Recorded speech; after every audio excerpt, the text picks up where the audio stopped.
गोदी मीडिया के प्रिय एंकरों, कान खोल के तुम लोग सुन लो। तुम्हारे प्रोग्राम में अब कोई भी कांग्रेस का प्रवक्ता नहीं जाएगा। ये मैं नहीं कह रहा हूं, बल्कि कांग्रेस के नेता पवन खेड़ा कह रहे हैं। पूरी जानकारी आगे मैं आपको बताऊंगा पवन खेड़ा ने ऐसा क्यों कहा। नमस्कार, मेरा नाम है नवीन कुमार नंदन और आप देख रहे हैं नेशनल दस्तक। आपको पता होगा ये जो मेन स्ट्रीम की मीडिया है, टीवी चैनल वाले हैं, ये लोग किसके पक्ष में न्यूज चलाते हैं, किसके चेहरे को चमकाते हैं, किसके झंडे को चमकाते हैं, आप सबको पता है। और कांग्रेस पार्टी ने अब तो खुलेआम ऐलान कर दिया है। ऐलान करते हुए पवन खेड़ा ने कहा, प्रिय एंकर्स, यदि आपके किसी शो में संघ विचारक, प्रचारक आदि राजनैतिक विश्लेषक बनकर बैठेंगे तो हम भी राजनैतिक विश्लेषक भेजेंगे। अगर आपको यह स्वीकार्य नहीं है तो ऐसे किसी शो में कांग्रेस भाग नहीं लेगी। यानी आप डिबेट करवाते रहिए, आप चीखते रहिए, चिल्लाते रहिए, कुछ भी कर लीजिए, लेकिन कांग्रेस पार्टी प्रवक्ता भेजने का काम नहीं करेगी। और तमाम लोग खुले दिल से इसका स्वागत कर रहे हैं।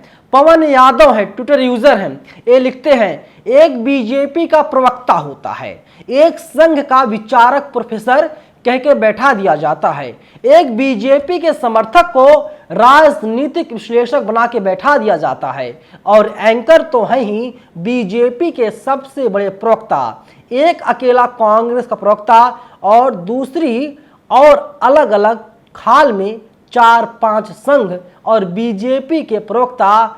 तो आप कैसे जो है काउंटर करेंगे इन प्रवक्ताओं का? क्योंकि कांग्रेस के पास तो जो है कि कांग्रेस के पास जो प्रवक्ता जाता है वो तो अकेले पड़ जाता है बेचारा।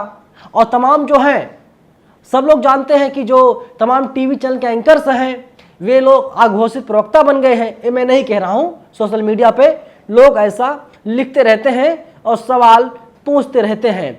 इसके अलावा तमाम लोग हैं जो लगातार रिएक्शन दे रहे हैं। पवन खेड़ा ने इसी बात को इंग्लिश में भी लिखा है। तमाम जो इंग्लिश टीवी चैनल के पत्रकार हैं, जो संपादक हैं, जो एडिटर हैं, उनके कानों तक ये बात पहुंच जाए।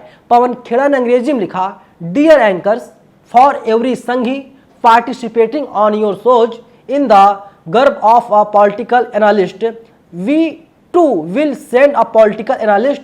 If you don't accept that, you can happily carry on with your agenda without us. यानी हमारे बिना आप अपने एजेंडा को जो है कैरी ऑन कीजिए, आगे बढ़ाइए, हमें कोई आपत्ति नहीं होगी। और इसीलिए लोग स्वागत कर रहे हैं कि कांग्रेस ने जो बोला है वो सही बोला है, लेकिन थोड़ा देर कर दिया। पहले ये बातें बोलनी चाहिए थी कांग्रेस पार्टी को। और वैसे भी इसके पहले कांग्रेस जो है कई बार ऐसे बयान दे चुकी है और कई बार अपने प्रवक्ताओं से बोला था कि वे लोग किसी भी टीवी चैनल के प्रोग्राम में हिस्सा ना लें, प्रोग्राम में ना जाएं, क्योंकि कांग्रेस के प्रवक्ताओं को नीचा दिखाने की कोशिश की जाती है और बताया जाता है देश में जितना भी सारा गलत काम हो रहा है, भले ही मौजूदा सरकार की नाकामियां हों, नेहरू की गलती थी, इंदिरा की गलती थी, राजीव गांधी की गलती थी, और जो कुछ अच्छा काम होता है उसका क्रेडिट हमारे देश के मौजूदा प्रधानमंत्री नरेंद्र मोदी को दिया जाता है। जैसे टीवी वालों ने कहा कि देखिए भारत जो है चंद्रमा पर पहुंच गया, क्रेडिट किसको दिया गया? नरेंद्र मोदी को। जो वैज्ञानिक थे, इसरो के वैज्ञानिक थे, उनको भी क्रेडिट नहीं दिया गया। इस साफ तौर पे तमाम लोग सोशल मीडिया पर लिख रहे हैं। क्योंकि आपने देखा होगा जिस दिन चंद्रयान 3 लैंड कर रहा था चंद्रमा पर, तो उस दिन क्या हुआ कि नरेंद्र मोदी को ज़्यादा देर तक दिखाया गया टीवी स्क्रीन पर, जबकि नरेंद्र मोदी हमारे देश में नहीं बल्कि विदेश में थे। लेकिन इसरो की स्थापना किसने की थी? जड़ क्या, रूट क्या है, उस पर भी तो बात होनी चाहिए थी।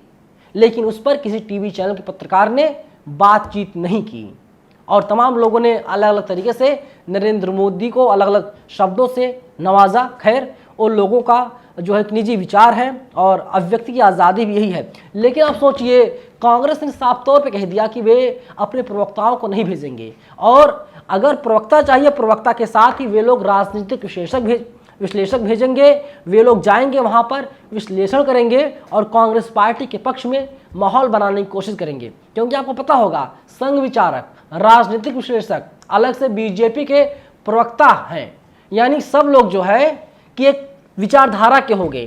कांग्रेस पार्टी के प्रवक्ता को लगातार बताया जाता है, दिखाया जाता है कि तुम बेकार हो, तुम्हारी सरकार ने, यानी जब हमारे देश में यूपीए की सरकार थी, कांग्रेस सरकार थी, उन लोगों ने कुछ नहीं किया। जो सब कुछ हो रहा है 2014 के बाद से हो रहा है, और इसीलिए कांग्रेस पार्टी का ये जो कदम है इसे काफ़ी सराहनीय माना जा रहा है। काफ़ी लोग इसे जो है कि लगातार इसकी तारीफ कर रहे हैं, इसको सराहने का काम कर रहे हैं।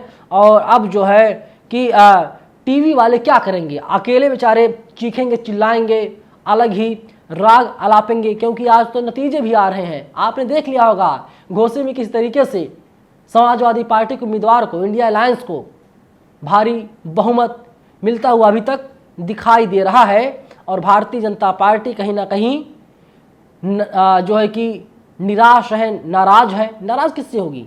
जनता से होगी। देखिए, अशोक कुमार लिखते हैं, यह फैसला देर आया दुरुस्त आया। पिछले कई साल से चल रहे खेल के मद्देनजर यह फैसला पहले ही ले लिया जाना चाहिए था।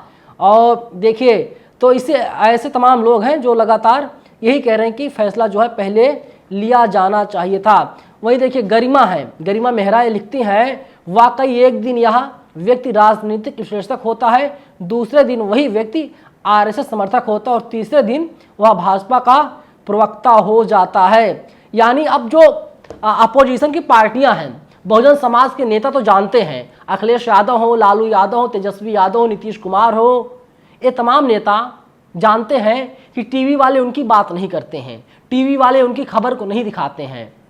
और बीजेपी वाले जानते हैं टीवी पर उन्हीं की खबर लगातार चलती रहती है। ये मैं नहीं कह रहा हूँ, बल्कि केजरीवाल का ऑफिशियल बयान है। वे कहते हैं कि टीवी पर वही खबर दिखाई देती है जिसे बीजेपी कार्यालय वाले, प्रधानमंत्री कार्यालय वाले पास करके देते हैं। स्क्रिप्ट बीजेपी कार्यालय में, प्रधानमंत्री कार्यालय में स्क्रिप्ट लिखी जाती है और उसी को टेलीकास्ट किया जाता है, उसी को जो है कि लाइव प्रसारण किया जाता है और आम जनता के घरों तक वही खबरें जाती हैं और लोगों को लगता है कि सब कुछ बेहतर है, बेहतर है, बेहतर है। और राहुल गांधी को पप्पू बताया जाता है, बहुजन समाज के नेताओं को चोर बताया जाता है।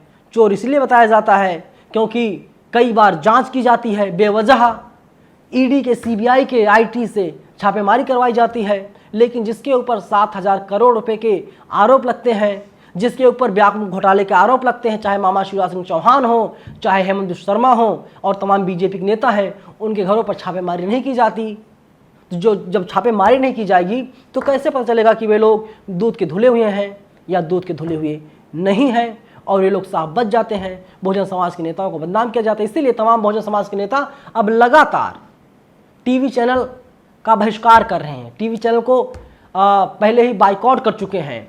और अब कांग्रेस को जो है समझ में आ चुकी है, राहुल गांधी को ये बात समझ में आ गई है कि टीवी चैनल को बहिष्कार किया जाए तभी वे लोग चुनाव जीत सकते हैं। और अगर टीवी चैनल वाले उनके साथ रहेंगे अगर, तो वे लोग चुनाव नहीं जीत पाएंगे, क्योंकि अंदर से निगेटिव खबरें निकालते हैं और कांग्रेस पार्टी को ही झुकाने का काम, नीचा दिखाने का काम, बदनाम करने का काम इन पत्रकारों द्वारा किया जाता है। और इसीलिए पवन खेड़ा ने साफ तौर पे ऐलान कर दिया है कि वे लोग भी राजनीतिक विश्लेषक भेजेंगे और अगर आपको स्वीकार्य नहीं है तो आप अपना एजेंडा अकेले चलाते रहिए। फिलहाल पूरी वीडियो पर आप लोग हमें अपनी राय जरूर दीजिएगा, बताइएगा कि कांग्रेस पार्टी का फैसला है सही है या फिर गलत है। शुक्रिया। नेशनल दस्तक की आपसे गुजारिश है कि अगर इसको बचाना चाहते हैं तो नेशनल दस्तक को सब्सक्राइब करने के लिए रेड कलर के सब्सक्राइब बटन को दबाएं, फिर बेल आइकन की घंटी दबाएं। नेशनल दस्तक को बचाने के लिए बहुत जरूरी है कि हर खबर को शेयर करें, लाइक करें, कमेंट जरूर करें।